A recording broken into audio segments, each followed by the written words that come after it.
하나님의 은혜가 넘치시길 소망합니다. 길어요? 2015년 하나님의 은혜가 넘치시길 소망합니다.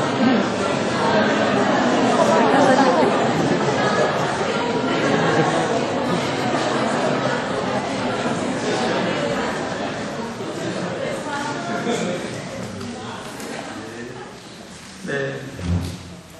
그래도 그 정도는 외워야죠. 새해 첫 주일입니다. 여러분 반갑습니다. 우리 새해 한국 남자들이 가장 많이 한 결심이 혹시 뭔지 아시나요? 연초된 금연이요? 네, 작년까지는 금연이었습니다. 올해는 더러워서 끊는다예요. 왜 바뀌었는지 여러분들 아시나요 혹시? 네, 작년까지는 그냥 금연이었는데 올해는 하여튼 꼭 더러워서 끊는다. 그냥 금연이라는 단어 대신에 이렇게 길게 사용을 한다고 합니다. 물론 해외에 나와 있는 여러분들은 해당 사항 없으시죠? 금연에 해당 사항이 없는 거죠. 네. 그래도 동제를 가지고 끊는다면 환영합니다. 네. 그러신 분들은 이번 기회에 한국에 계시는 우리 친구들을 생각하면서 그냥 확 같이 끊어주세요. 네. 여자들은 올 한 해 가장 많이 한 결심이 또 뭘까요? 뭐요? 살 빼는 거 다이어트 같은 말이죠? 네, 올해도 여전히 다이어트 12년째 부동의 1위입니다. 대단하죠? 지키지도 못할 욕망을 계속 가지고 12년째 살아갑니다. 여러분들은 어떤 결심을 하셨는지 모르겠습니다. 저는 여러분들이 좀 더 가치 있고 그리고 좀 더 사람이나 또 생명에게 그리고 복음적인 그런 결심들이 여러분들에게 있었으면 좋겠다 이런 생각을 한번 해봅니다. 지난주에는 바울의 공적에 대한 간절한 마음, 사람을 향하고 그리고 또 생명을 향한 뜨거운 마음에 대한 그런 말씀을 우리가 1절부터 5절까지 말씀으로 함께 나누었습니다. 이스라엘 동족을 위해서라면 나는 저주를 받아서 내가 그리스도에게서 끊어질지라도 원하는 바로다. 그렇게 그 속에 있는 사람에 대한 생명을 살리겠다는 마음을, 안타까움을 사도 바울은 간절하게 표현했습니다. 그런데 문제는 사도 바울이 아무리 그렇게 뜨겁게 이야기해도 진심이 받아들여지지 않는다는 겁니다. 진심 대신에 바울에 대한 그런 적대적인 오해가 점점 더 쌓여져 갔습니다. 그 유대인들이 가지고 있는 오해라는 것이 그렇게 논리적이지도 않습니다. 때로는 이렇게 뒤섞이기도 하고 때로는 저렇게 뒤섞여서 그렇게 그냥 오해하기 위해서 자꾸 사도 바울에게 다른 공격거리들을 찾아가는 겁니다. 오늘 본문은 그 오해를 풀기 위해서 논제를 제시하고 그리고 해명을 해나가는 그런 말씀에 해당합니다. 어떤 오해가 있고 어떻게 그 말씀을 풀어나가는지 오늘 말씀 속에서 한번 같이 살펴보았으면 좋겠습니다. 9장 6절 상반절 말씀만 우리가 같이 한번 읽어봤으면 좋겠습니다. 시작! 그러나 하나님의 말씀이 패하여진 것 같지 않도다. 1절 5절 말씀을 제가 한번 1절부터 5절 말씀을 정리해 볼게요.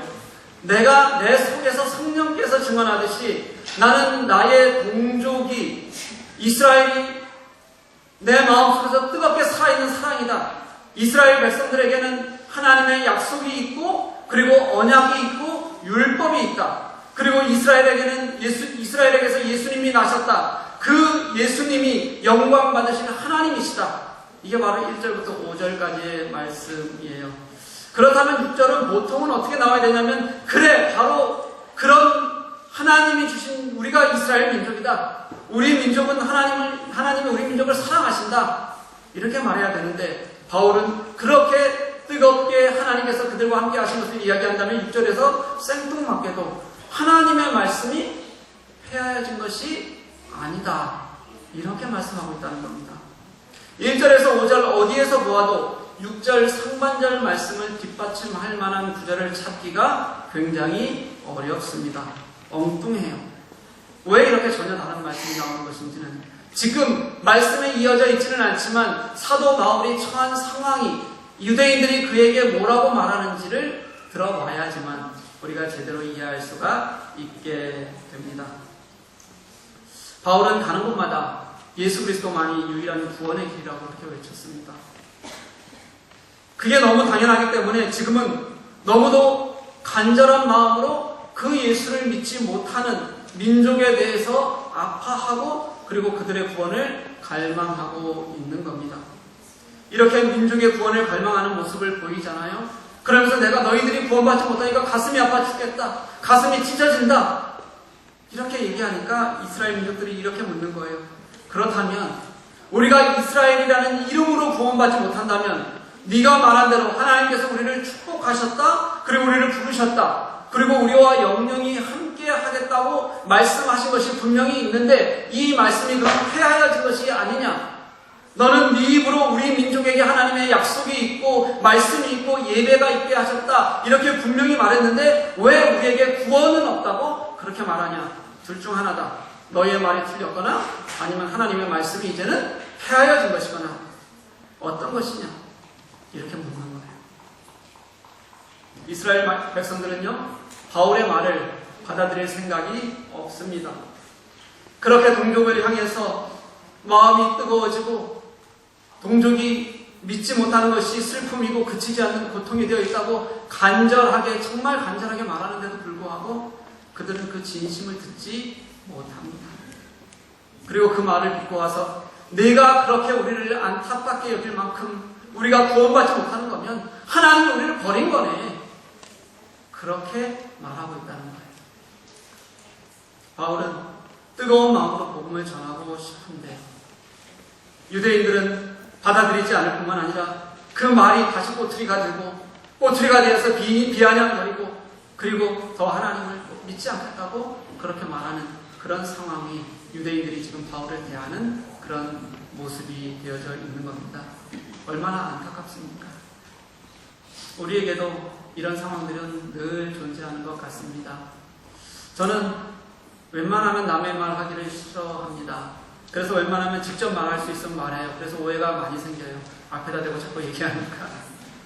대신에 뒤에서 말하는 경우는 거의 없는 것 같습니다.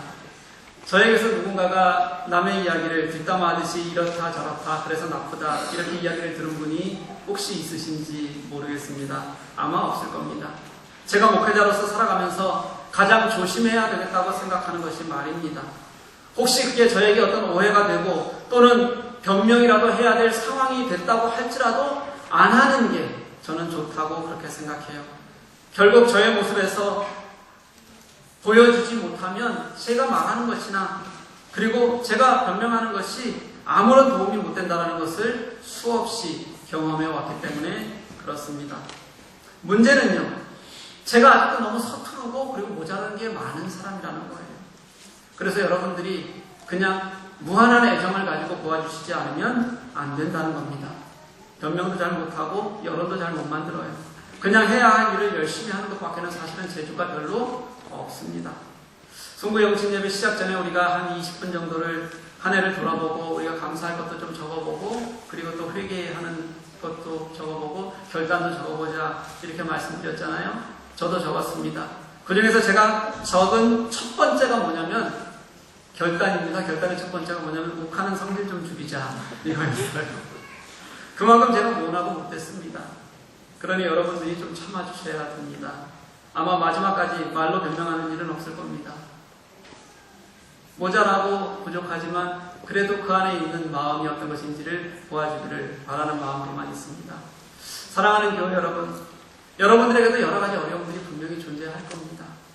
관계도 그렇고 또 수많은 오해들도 그렇고 때로는 내가 정말 왜 이렇게 정말 어렵게 있어야 되지? 정말 그냥 다 쳐버리고 싶다. 뭐 이런 생각을 할 때가 분명히 있을 거라고 생각해요. 그럴 때 저는 문제를 잘 풀 수 있는 두 가지 방법이 있다고 생각합니다. 첫 번째 하나는요, 마지막까지 예수님이 그러셨듯이 사람을 사랑하고 믿어주는 겁니다. 그러면 결국은 문제가 풀리게 되는 것을 여러분들 경험하실 겁니다. 그리고 또 하나의 방법은 그 가운데서 하나님이 분명히 신실하게 일하신다라는 것을 믿으시는 여러분들 되시기를 소망합니다. 하나님을 신뢰하는 거예요. 바울은 이스라엘을 향해서 논쟁을 시작하는데요. 그 마음에 품었던 동족에 대한 사랑, 그것이 논쟁을 시작하는 첫 번째 이유라고 저는 생각해요. 포기하고 안 해버리면 그만입니다. 나는 이방인의 사도니까 너희들 신경 쓰지 않겠다라고 얘기해도 그만이에요. 그런데 그럴 수가 없는 겁니다. 자신에게 뭐라고 이야기를 하든 그 사람에 대한 사랑, 우리 동족에 대한 사랑, 안타까움을 절대로 놓을 수 없기 때문에 그래서 그는 오늘도 다시 논증을 시작하고 있는 거예요.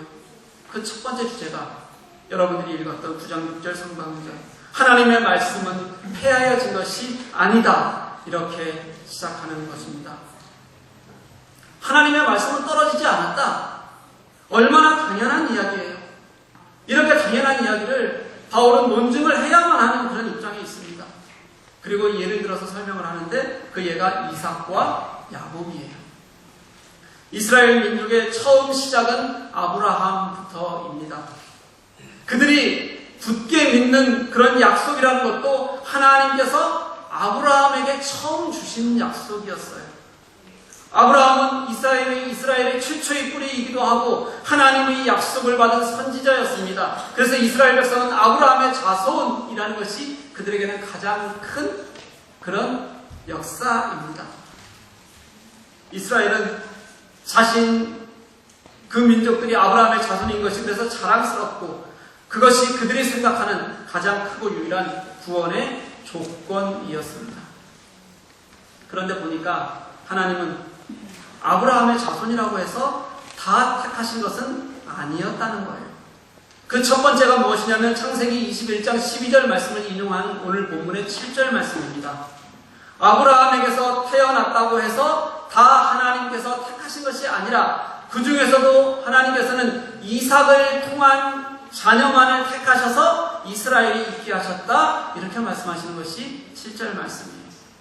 이스라엘 백성은 자기들이 하나님께서 아브라함에게 주신 그 약속 때문에 선택받은 민족이라고 생각하고 있는데 아브라함의 자손 전부가 아니라 이미 그 아들인 이삭 때부터 하나님은 또 다른 선택을 하셨고 부르심을 가지고 계셨다는 것입니다. 그들이 논리대로라면 아브라함의 모든 자손이 다 언약의 자손이 되어야 하는데도 불구하고 그게 아니라는 거죠. 이게 첫 번째 논증의 예입니다. 이것이 다가 아니죠. 12절 13절 말씀은 야곱의 이야기예요. 이삭에게도 두 아들이 있었습니다. 에서와 야곱입니다. 에서가 형이고 야곱이 동생이에요. 그러면 논리대로 하면 그래도 어떻게든 그러면 형인 에서가 축복받은 인물이 되어야 됩니다. 그런데 성경은 또 말라기 1장 2절 3절 말씀을 인용해서 내가 야곱은 사랑하고 에서는 미워했다, 이렇게 말합니다.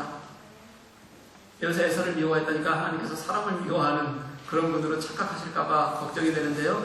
이 에서를 미워했다는 말씀은 구약의 전 역사를 다시 한번 잘 이해해야지만 우리가 제대로 받아들일 수 있는 그런 말씀입니다. 하나님께서 그냥 미워하셨다는 것이 아니라요, 에서의 자손들이 이스라엘에 대해서 악하게 했던 것을 책망하는, 말라기 선지자를 통해서 책망하는 말씀을 하실 때 하셨던 말씀이 이 말씀이에요. 그러니까 이것은 나중에 더 자세히 나눌 기회를 갖기도 하고요. 오늘 바울이 말하고 싶은 것은 야곱과 에서 중에서 지금 이스라엘이 되어 있는 것은 야곱의 후손일 뿐이지 에서의 후손들은 아니지 않느냐. 바로 여기에서도 또 다른 하나님의 부르심이 있었고 선택이 있었다, 이런 이야기를 하고 싶은 겁니다. 이제 정리해 볼게요. 이스라엘 민족은 아브라함 때부터 언약을 받은, 하나님과 언약으로 맺어진 선택받은 민족이라고 그렇게 여겨왔습니다.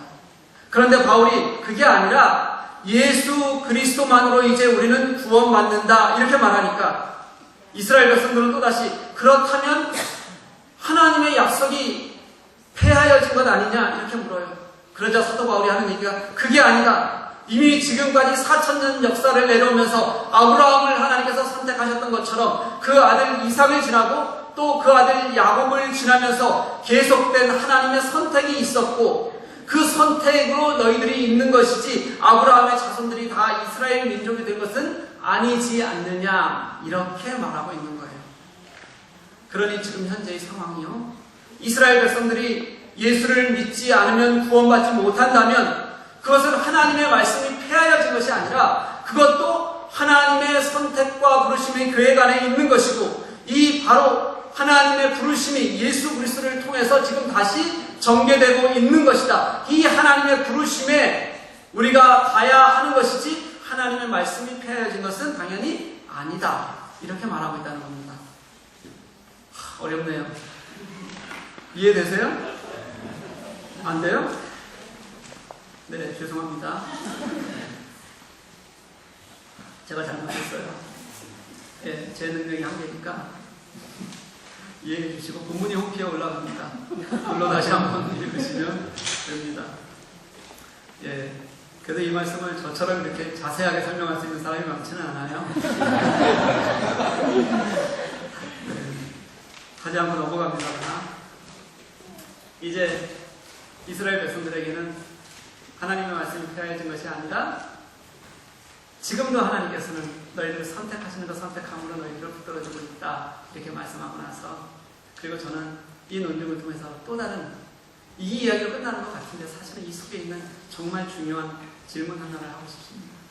그게 뭐냐면, 바울의 동족에 대해서 그렇게 갈급하고 고통스러운 사랑으로 이 논증을 시작했다면요, 이건 너희들 생각이 틀린 거야, 너희들이 잘못 알고 있어, 이야기 하나만을 하기 위해서 이 말씀을 하고 있는 것은 분명히 아닐 거라는 거예요. 바울이 진짜 하고 싶은 이야기는 그런 하나님이 택하시고 부르시는 역사 속에서 하나님께서는 신실하게 일하고 계십니다. 바로 신실하신 하나님에 대해서 바울은 이야기하고 싶어 하는 것입니다. 여기 자녀가 있는 교우들이 많습니다. 대부분 여기 계시면 자녀가 있으시죠? 아들이 좋으세요? 딸이 좋으세요? 네? 예전에는 아들이 좋았죠. 요즘은요? 요즘도 아들이에요? 네, 별 상관이 없는 시대인 것 같아요. 그렇죠? 요즘 이런 얘기가 있습니다. 아들을 낳으면 길거리에서 죽고 딸 낳으면 비행기에서 죽는다. 무슨 뜻인지 다 아시나요? 네. 네. 요즘은 또 바뀌었대요.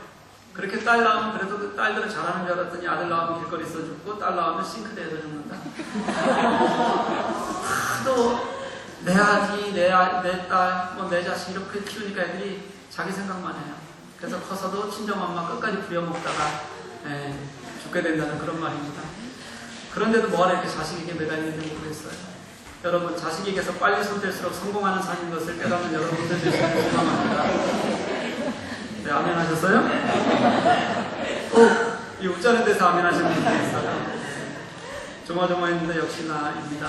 예전에 복음 강사들이 나오셔서 한강이 오염된 줄 믿으시기 바랍니다. 그러면 사람들이 아멘 그래요. 그럼 또 이게 다 종북 좌파이 지신 것을 믿으시기 바랍니다. 그럼 또 거기서 또 아멘 하고 그래요. 거기서 아멘 하는 것과 여기서 아멘 하는 것이 별로 차이가 없는 겁니다. 지금 해야 할 때, 안 해야 할 때 가려서 해야 할 때는 제가 기다려도 안 해서 마음이 굉장히 아파요. 이럴 때 아멘 안 하면 언제 하지? 근데 안 할 때는 또 하셔서 은혜가 됩니다. 다시 말씀으로 들어갔어요. 이 고대 근동 지방도 마찬가지였어요. 아들, 그것도 장자의 권리, 이게 정말로 대단한 것이었습니다. 성경도 그때의 문화에 기초하고 있기 때문에 장자권이라는 틀에서 크게 벗어나지 않는 것처럼 그렇게 보입니다. 그리고 그렇게 있는 구절들이 많아요. 그런데 성경의 핵심을 잘 들여다보면요, 그게 그렇게 중요한 것은 아니다, 이렇게 설명하는 것 같아요. 왜냐하면 그것을 뛰어넘어서 늘 일하시는 하나님의 방법이 있다는 거예요. 그냥 장자의 문제가 아니라 그렇게 하나님이 일하시는 방법이 있는데 하나님은 그것을 약속이라는 개념으로 그렇게 이끌어 가십니다. 8절 말씀을 보면 육신의 자녀가 하나님의 자녀가 아니요 오직 약속의 자녀가 씨로 여기심을 받느니 이렇게 말합니다. 우리 인간은 인간의 족보를 따르지만 하나님은 당신의 부르심에 따른 약속을 더 귀하게 여기신다는 말씀입니다. 이 말씀 속에서 그 약속은 무엇이냐면 그 다음 절에 나오는데 사라에게 아들이 있을 것이라고 말씀하셨던 약속입니다. 하나님이 직접 후사의 약속을 주셨다는 것입니다. 아브라함의 자녀이기 때문이 아니라 하나님이 아브라함을 부르신 것처럼 이삭을 불러주셨기 때문에 그를 통하여 이스라엘 백성들이 있고 그를 통해서 그들이 뿌리가 생기게 하셨다는 이야기이죠. 야곱에 관한 이야기도 나오는데 10절 11절 말씀입니다. 리브가가 임신을 했는데 야곱이 태어나기도 전에 그가 행한 일이 태어나기도 전이니까 당연히 선한지도 악한지도 모르잖아요. 그럴 때 이미 그의 행위 때문이 아니라 철저히 하나님께서 부르시는 은혜로 하나님께서는 야곱에게 약속을 주셨다 이렇게 말하고 있습니다. 이스라엘이 지금 이스라엘일 수 있는 이유, 그리고 지금 우리들일 수 있는 이유가 육신의 족보 때문이 아니고 우리의 선한 행위 때문이 아니라요, 전적으로 하나님께서 우리를 불러주시고 그리고 선택하신 은혜에 있는 것이다. 바울은 이렇게 말하고 싶어 합니다. 육신이 인간적인 것이라면 하나님의 부르심과 약속은 전적인 은혜에 의한 것입니다. 하나님께서는요, 형식적인 관계를 원치 않으세요. 하나님은 약속이 주시고 그 하나님의 약속은 형식을 넘어서 실질적인 관계를 맺고 하시는 하나님의 마음이 있고 그것이 하나님의 은혜로 드러나는 방법이었다는 것입니다. 하나님은 그렇게 신실하게 당신의 역사를 만들어 오셨고, 그리고 그 하나님의 신실하심의 가장 마지막 결정체가 우리가 믿고 따르는 예수 그리스도이심을 성경을 통해서 그리고 우리들의 삶을 통해서 우리들에게 보여주고 계신다는 거예요. 다시 6절 상반절로 돌아가서 하나님의 말씀이 폐하여진 것 같지 않도다, 이 바울의 말은요, 그래서 다시 말하면요, 하나님은 언제나 신실하시다, 이렇게 말할 수 있는 표현입니다. 우리는 성인이다, 우리는 유대인이기 때문에 구원받는다, 그렇지 않으면 하나님의 말씀이 땅에 떨어져 사라져버린 것이다, 이렇게 말하는 이스라엘 민족에게 하나님은 여전히 신실하시고 너희가 아직 받아들이지 않는 예수 그리스도 그분이 하나님의 신실하심의 결과이기 때문에 이제는 너희들이 그 예수 그리스도에게로 신실하신 하나님께로 돌아가자, 그 하나님의 신실하심에 우리가 이제는 응답하자, 이렇게 간절히 호소하는 말씀이 오늘 본문의 말씀이 된다는 거예요. 사랑하는 교회 여러분, 하나님의 신실하심을 아십니까? 여러분의 삶 속에서 하나님의 신실하심을 깨달을 수 있기를 간절히 소망합니다.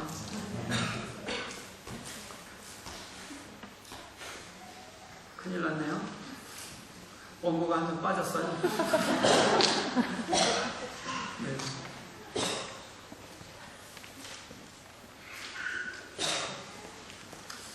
저는 하나님이 우리를 얼마나 많이 사랑하시는지, 하나님이 우리를 놓지 않겠다고 생각하시는지, 그 예수님께서 우리들에게 보여주셨던 그 그리스도의 신실함을 통하여서 하나님의 신실하심을 믿습니다. 내 삶에 개입하시고 또 인도하시는 하나님의 은혜만으로도 저는 충분히 하나님께서 우리들에게 보여주셨다고 그렇게 생각합니다. 그래서 저는 하나님의 일하심이, 그 하나님의 은혜가 내게 있다는 것이 우리들에게 보여지면 저는 나의 계산은 없어도 되고, 그리고 아무래도 괜찮다고 그렇게 고백할 수 있을 것이라고 생각이 들어요. 여러분도 그랬으면 좋겠습니다. 그리고 우리 교회도 그랬으면 좋겠어요. 우리에게는 형식이 아니라 나를 향하신 하나님의 실제적인 약속이 있어요. 그 안에 서자도 없습니다. 그리고 적자도 없습니다. 그 안에는 그냥 우리가 살아왔던 선함과 악함의 우리의 행위도 없습니다. 그냥 하나님의 은혜만 있는 거예요. 하나님 앞에 서면 그게 누구라도 더 가치 있는 사람도 없고 덜 가치 있는 사람도 없습니다. 하나님의 약속이, 하나님의 일하신 은혜가 우리에게 있음을 깨닫고 신뢰하는 모든 성도들을 통해서 하나님께서는 분명히 역사하시기 때문에 그렇습니다. 그게 바로 바른 교회의 모습입니다. 사랑하는 우리 교회 교우 여러분, 올 2015년은 우리가 예수님을 미신처럼 믿지 않았으면 좋겠어요. 우리가 기복신앙을 알지 않았으면 좋겠습니다. 그것보다는 여러분 각자에게 주시는 하나님의 신실하신 약속을 붙잡는 여러분들 되시기를 소망합니다. 그 약속이 내게 어떤 결과로 나타날지라도 그것이 하나님께서 나를 이끌어가시는 힘이고 은혜이고 약속이고 당신이 신실하게 하실 것이라고 분명히 여러분들 믿으셨으면 좋겠어요.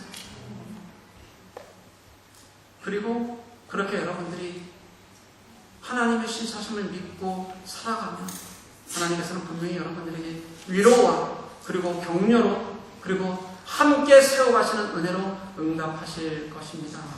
그리고 그 부르심의 자녀답게 우리는 그리스도의 사명을 살아갈 수 있을 것입니다. 그렇게 은혜와 사명이 하나님의 신실하심과 함께 우리 교회에 넘치게 되면 바로 우리 교회 안에서 일하시는 하나님의 역사가 얼마나 뜨겁겠습니까? 얼마나 빛나겠습니까? 그런 아름다운 빛으로 살아가는 저와 여러분들 되시기를 간절히 소망합니다. 사랑하는 여러분, 정말 많이 사랑하고 축복합니다. 우리 함께 찬양하시겠습니다.